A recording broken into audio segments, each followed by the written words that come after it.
You'll never be anything but a criminal to them. Which means you'll never be a hero.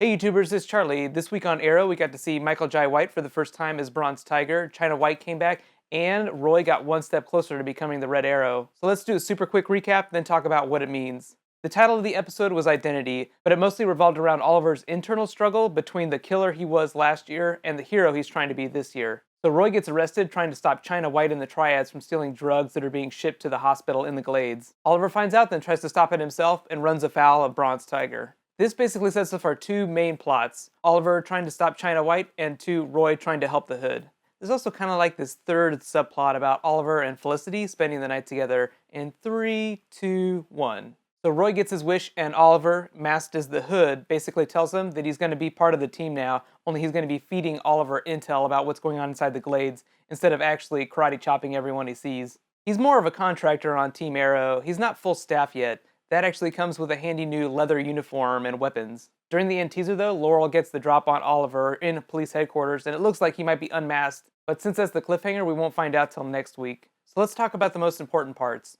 1. Laurel getting the drop on Oliver. Obviously, I'm expecting him to pull something out of his quiver to help him escape.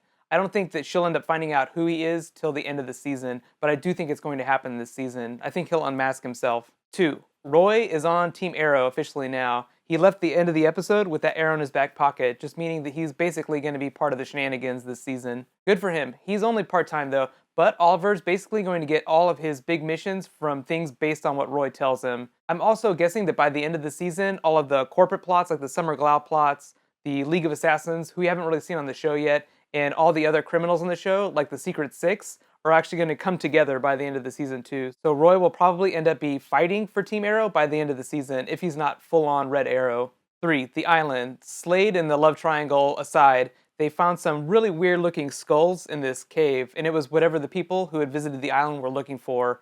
That's going to deal a lot with the Dr. Ivo storyline. He's actually part of the island storyline, so we won't find out what's going on there till future episodes. But remember, he's actually the person in DC Comics that created Amazo, so I'm guessing that these weird-looking skulls were actually part of something that's going to lead to Amazo. 4. Sebastian Blood. This is a bit of an Easter egg for DC Comics fans, but even though the character's called Sebastian Blood on the episode, and he's just kind of set up as like this real-world foil for Oliver, in the comic books, there's a character called Jason Blood, who's actually bonded with the demon Etrigan, so it could be a reference to that character. But because demons on Arrow is just a little too far outside of the realism that they're going for, obviously I don't expect him to turn into a demon anytime soon, so that's not who that character is. And lastly, can we just mention Oliver and Felicity in this episode for a minute? They were hilarious. I'm getting a little worried now because she's being so wonderful in this relationship of theirs that I have a feeling that the League of Assassins or the Big Bad or someone is just going to do something terrible to this season. It's always the most wonderful characters that actually get dumped on the most, so I'm actually a little bit afraid now. But let me know if you agree. Is something terrible going to happen to Felicity this year? Next week, Oliver is actually going to be meeting Black Canary for the first time, and it doesn't look like it's going to be love at first sight. Be sure to subscribe to get that video. I'll be posting it right after the episode airs. Tomorrow morning, I'll be posting my American Horror Story video from tonight too, so you have a little extra time to watch it. If there's anything that you thought was really important that I didn't mention, be sure to write it in the comments, and we'll discussify. As always, if you really want to help me out, please like and share this video. In the meantime, while you wait for that American Horror Story video, you can click here for all my other Arrow Season 2 videos, and you can click here for all my other American Horror Story videos from this season. Thanks so much for watching. See you guys tomorrow morning. High fives.